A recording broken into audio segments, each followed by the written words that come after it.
Imagine being a father, unemployed, sleeping on the floor of a public restroom, your young son curled up beside you, a blanket for a pillow, trying to shield him from the cold, the loneliness, the despair, and knowing deep down that no one is coming to save you. Everyone has turned their backs. You're all alone. Your bank account is empty. Your fridge is empty. Your heart is heavy. It feels like no matter how much you try, no matter how hard you work, things will never get better. Would you give up or fight with everything you have? Our story begins with a man named Chris Gardner. He had a decent job as a medical equipment salesman, but the pay was barely enough to cover the rent.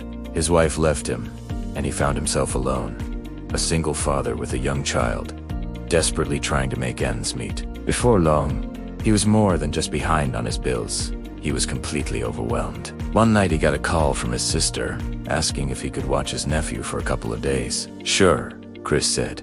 "I've got some extra room, right?"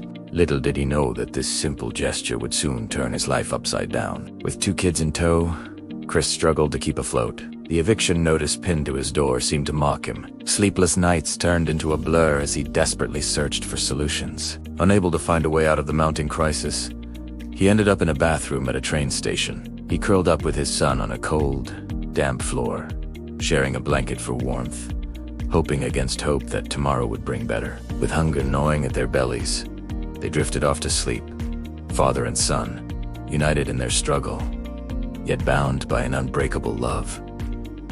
He knew he couldn't give up. He had his son to think about. But where could he turn when every door seemed closed and every friend had turned away? What could he do? And then one day, while walking through the city, he saw a man step out of a red Ferrari. Something inside him sparked with curiosity. He approached the man and asked, "What do you do for a living?" The man looked at him and replied, "I'm a stockbroker." In that moment, everything shifted. Chris realized he wanted that life, the one that seemed so distant and unattainable. He wanted to be a stockbroker, determined to make a change. He reached out to a prestigious investment firm. Despite having no experience or connections, he managed to land an unpaid internship. Hope surged through him. This was his chance, but it came at a price. No pay for months.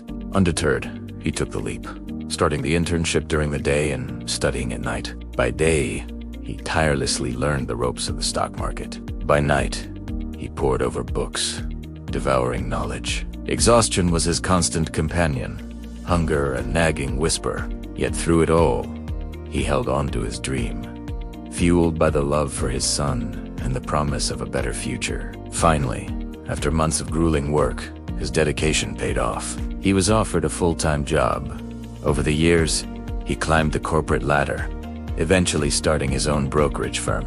From humble beginnings, he built an empire. The once homeless father became a self-made millionaire, a testament to his resilience and unyielding spirit. Now let me ask you, are you going through a hard time right now? Maybe you're not homeless, but maybe you feel stuck, like you're not moving forward, like things will never get better. What is one small step you can take today toward your own financial freedom? Maybe it's reading one page of a finance book, talking to one person in your network about your goals, or planning one small change in your daily routine. The first step is often the hardest, but once you start moving, the path becomes clearer. And even if you stumble, you can pick yourself up and keep going.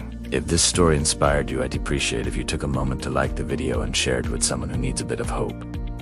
Thank you for watching. And until next time, remember, you don't need a perfect start. You just need the courage to begin.